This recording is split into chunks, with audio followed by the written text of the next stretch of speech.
La Caisse et le gestionnaire d'actifs new-yorkais Brookfield achètent Boralex.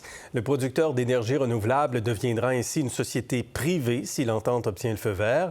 L'offre est de 37,25 $ par action ordinaire, prime de 32 % par rapport au cours de clôture vendredi dernier à la Bourse de Toronto. La transaction porte la valeur de l'entreprise à 9 milliards de dollars, incluant la dette. La Caisse, déjà le principal actionnaire de Boralex avec 15 % des actions, élève sa participation à 30 %. Avec nous ce soir, Patrick Decostre, président et chef de la direction de Boralex. Bonsoir, M. Decostre. Bonsoir, M. Fillon. Un an après l'acquisition d'Inergex, la Caisse se tourne maintenant vers Boralex, avait déjà des intérêts dans Boralex, mais aura maintenant 30 %. Quelle est la stratégie de la Caisse et votre stratégie avec cette transaction aujourd'hui? Très bien. La stratégie de la Caisse, c'est de continuer de soutenir un joueur québécois qui est dans les énergies renouvelables depuis 35 ans, puis qui a décidé, il y a plusieurs mois, suite à une réflexion de la direction et du conseil d'administration, qu'il était temps de se privatiser pour avoir accès à des capitaux de façon plus prévisible.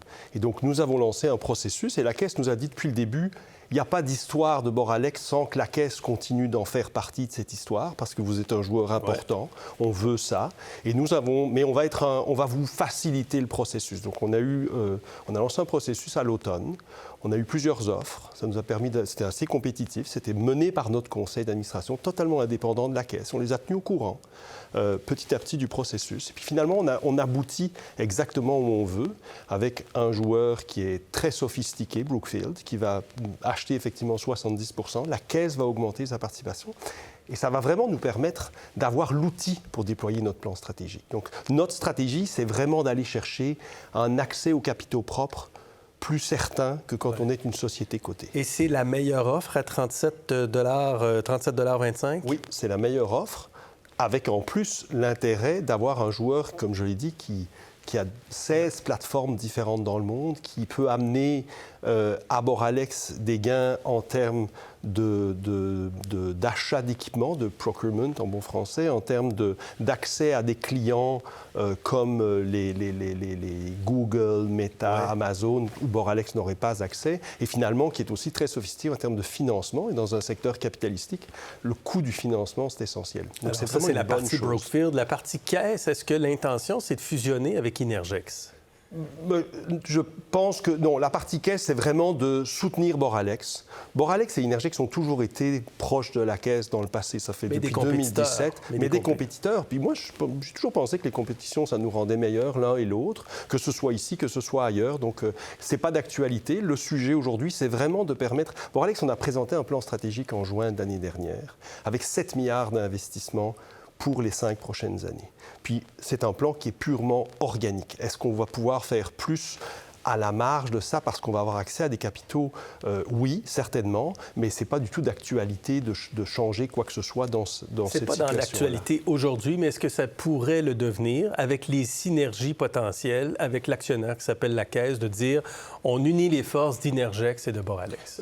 De nouveau, je pense que c'est bien d'avoir des joueurs qui ont une émulation parce qu'ils sont en compétition, qui se développent à l'international tous les deux, qui font ça depuis 30-35 ans, l'un et l'autre, avec dans différents pays. Mais avec le même propriétaire. Oui, mais en même temps avec des propriétaires qui sont effectivement proches, puisque la Caisse possède 100 % d'Inergex, puis 30 % chez nous. Mais comme je vous le dis, ce n'est pas notre plan stratégique. Notre plan stratégique, c'est vraiment d'accélérer pour livrer à nos clients, que ce soit Hydro-Québec, que ce soit le gestionnaire de réseau en Ontario, que ce soit en France, au Royaume-Uni, aux États-Unis.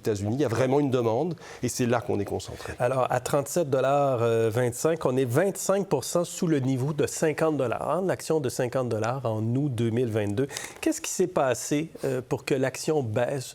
Qu'est-ce qui vous a nui dans les dernières années? Bien, essentiellement, si vous regardez une action comme celle de Boralex, elle est inversement corrélée au taux d'intérêt. Donc, si on regarde les taux d'intérêt de 2022 et les taux d'intérêt d'aujourd'hui, il y a une énorme différence. Donc ça, c'est un facteur important.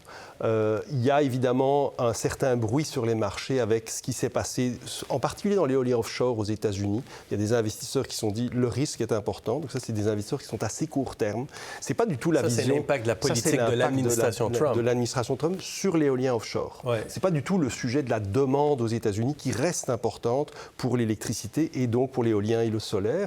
Et finalement, il y a probablement une tendance aussi de nouveau pour un certain nombre de l'investisseur en bourse, pas la Caisse, pas Brookfield, d'avoir moins une vision long terme d'investissement soutenable et d'ESG, comme on disait il y a d'ESG. Ouais. Et donc, ces trois facteurs-là combinés font que l'acheteur marginal de l'action de Boralex, ben, il est moins présent. Il a l'impression qu'il y a des vents contraires, si vous me permettez l'expression, dans le contexte actuel, dans un contexte où on parle beaucoup plus d'énergie fossile ces jours-ci.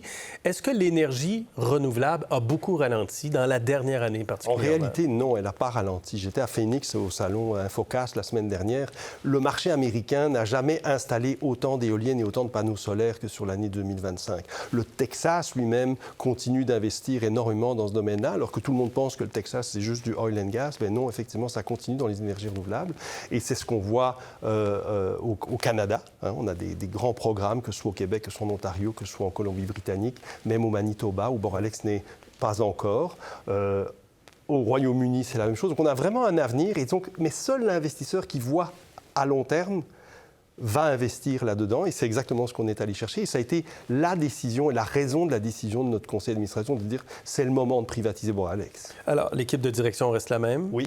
Et l'entreprise reste au Québec? Oui. Pas de changement? Pas de changement.